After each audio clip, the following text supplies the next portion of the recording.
सम्माननीय सभामुख महोदय, प्रजातन्त्रमा अभिव्यक्ति स्वतन्त्र हुन्छ, तर सरकारको नेतृत्व गर्ने व्यक्तिको अभिव्यक्ति जिम्मेवार पनि हुनुपर्छ। चिया पसलको गफ र संसदको अभिव्यक्ति बीच फरक हुन्छ। सामान्य नागरिकले भनेको कुरा र देशको प्रधानमन्त्रीले भनेको कुराको प्रभाव फरक हुन्छ।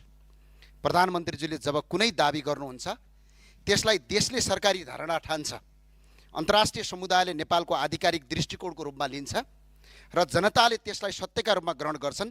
त्यसैले प्रधानमन्त्रीका अभिव्यक्तिहरू तथ्य, प्रमाण र यथार्थमा आधारित हुनुपर्छ।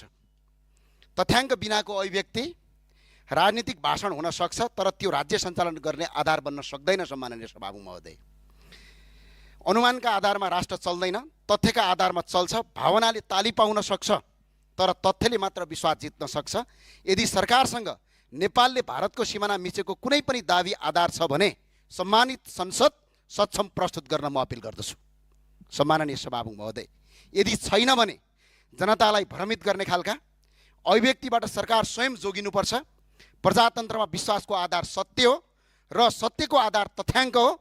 त्यसैले प्रधानमन्त्रीलाई तथ्य बिना संसदमा बोलिएका शब्दहरू संसदको रेकर्डबाट हटाउनका लागि म संसद मार्फत सम्माननीय सभामुखज्यूलाई अपिल गर्न चाहन्छु। सम्माननीय सभामुखज्यू, यो सामान्य विषयवस्तु होइन, यो चिया पसलमा बोलेको कुरा होइन। सम्माननीय सभामुखज्यू, यो देशको प्रधानमन्त्रीले, देशको कार्यकारी प्रमुखले सम्मानित संसदमा राखेको विषयवस्तु यहाँ कि त तथ्य र प्रमाण पेश गरिनुपर्छ, होइन भने संसदको रेकर्डबाट प्रधानमन्त्रीको हिजो बोलिएको कुरा, नेपालले भारतको सीमा मेचिएको कुरा यदि प्रमाण छ भने पेश गरौँ, होइन भने संसदको रेकर्डबाट हटाउनका लागि म अपिल गर्छु। सम्माननीय सभामुखज्यूलाई